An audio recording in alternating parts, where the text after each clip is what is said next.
All right, everyone, welcome back to another episode of Better Together at Math with Shinrai Sensei. And today, it's not going to feel like a math episode, unfortunately, since we have to get into a little thing called definitions again. I know it kind of stinks because, you try not to have an English lesson in the middle of your math lesson, but if we don't define these things, like I said in a few lessons at this point, words have meaning. And if you don't define the meaning of those words, then people are going to take those words and use them however they want to, even if the use that they use is completely, inaccurate. So, without any further ado, we're going to begin. A point, much as illustrated here with A, that's a location. It has no length, width, or depth. Nothing. No mass at all. It just represents an idea of a location, right? There isn't actually something there. It's just a marker. You're using it to illustrate that's where I'm supposed to be looking, right? You're not really using it to define a mass or anything. It can be used to mark something that has mass, right? But a point itself is just an invisible, imaginary thing that helps you to identify where you're trying to look, or where you're trying to go, or where you're trying to draw a line to, whatever, right? All right. Now, a line is an infinite set of points that continues in two directions for infinity, right? Now, obviously, there are line segments, which are just you have 2 points or however many points that define the line, right? And they end the line segment there. But a line, when it has these arrows on the end, means it continues off in the directions for infinity, right? All right.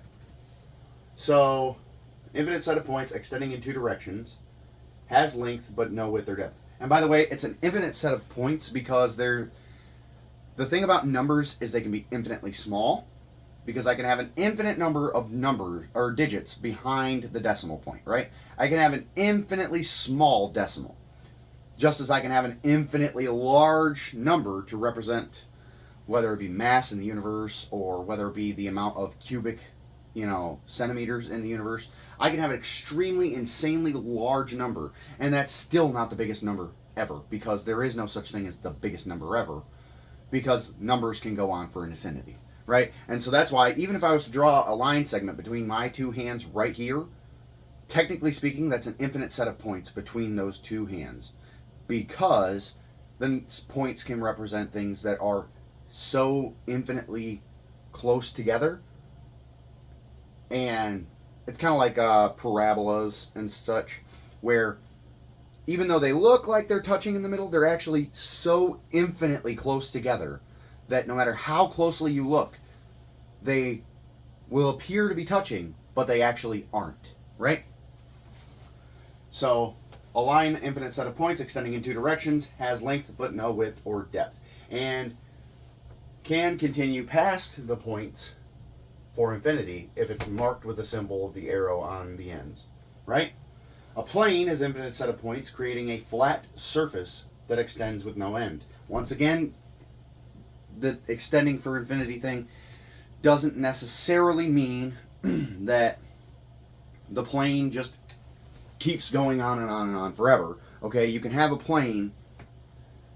Not every plane is going to keep going on and on forever. Obviously, the plane that represents the top of the bookshelves and the edges of the board, this board is the representation of a plane in and of itself.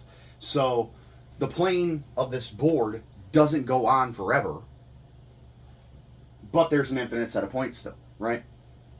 Just because some planes go on forever doesn't mean all planes go on forever, right?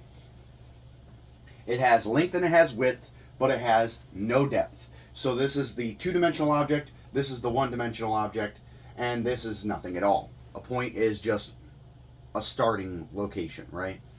A point is pretty much nothing when it comes to trying to measure it. You're not really measuring the point, you're measuring the axes and such to define the point, right?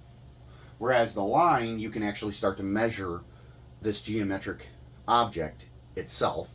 And then the plane, you can start to get different measurements that the line doesn't have that the plane does have, right?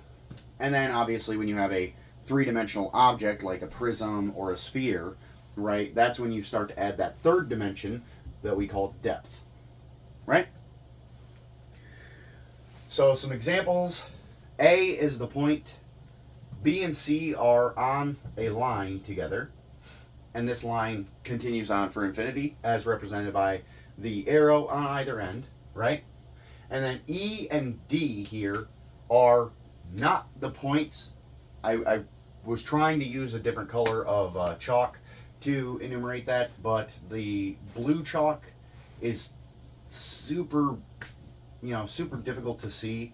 I actually had to use some white chalk to accentuate it, and the red chalk is rather not picking up on my camera when I tried to take a picture of it earlier. So I'm not really sure how well this is coming through for you guys in the video, but E and D are the planes that are intersecting here, right? F is this point, G is this point, H is this point, I is that point, right? But B and C are located on the same line. D and E are intersecting planes, right? And there's an infinite set of points in this plane, in that plane, on this line, and this point is just one point, right? Now, a space is a set of all points. Obviously, the only way you can say a set of all points is by defining what the maximum point is and what the maximum in the other direction is. So like on the x-axis and the y-axis to define the plane, right? Then if I was to say it's -3 to 3 and -5 to 5, then I've defined the maximum size of the plane. That does not mean, however, that I have given you every single point that could possibly exist, right? Because, like I said, numbers can be infinitely large and infinitely small. So all you can do is define the largest area possible for a plane or a line if you're trying to find the set of all points. So the set of all points for this, the space of this line would be between B and C. If I was to turn it into a segment, that is. And E and D here don't have any indicators that the planes go on forever, so these are very well defined. All I would need to do is represent D on a y-axis and an x-axis going this way, and E on a z-axis and the x-axis, right? Now, we're going to go into some definitions about planes and lines, right? So, collinear, points on the same line, right? So, B and C are collinear, J and K are collinear, but K and C are non-collinear, which are points not on the same line, right? And J and B are also non-collinear, right? These 2 points are on the same line, makes them collinear. These 2 points are on the same line, makes them collinear. These 2 points are not, non-collinear. Pretty easy. I wanted to have a visual representation. I'll also post this on my community page, the picture of this board and the picture of this board, so that you guys can see and use this for your own study materials, right? But I've got the visual representations up here to make these last 4 definitions go a little smoother, right? Now, coplanar and non-coplanar, same concept except with planes, right? And so H and I are both located on the D plane, whereas F and G are both located on the E plane, right? So F and G are coplanar, H and I are coplanar, but F and H are non-coplanar, F and I are non-coplanar, H and G are non-coplanar, and G and I are non-coplanar, right? So, very simple. Don't, Don't really have to think too hard about that, but this is just some basic stuff to kind of get into some of the geometry stuff that we're going to move on to. And I am focusing on geometry in the next few episodes, so I look forward to working with you guys on that. All right? But if you guys do have any questions about these geometry definitions, having a little bit of a tongue twister there. If you guys have any questions about the definitions of geometry here, just please leave them in the comment section, or you can tag me on Twitter at ShinraiSensei15. But I look forward to hearing any feedback you guys got, and thank you so much for sticking with me and watching this. I look forward to seeing you guys in the next one.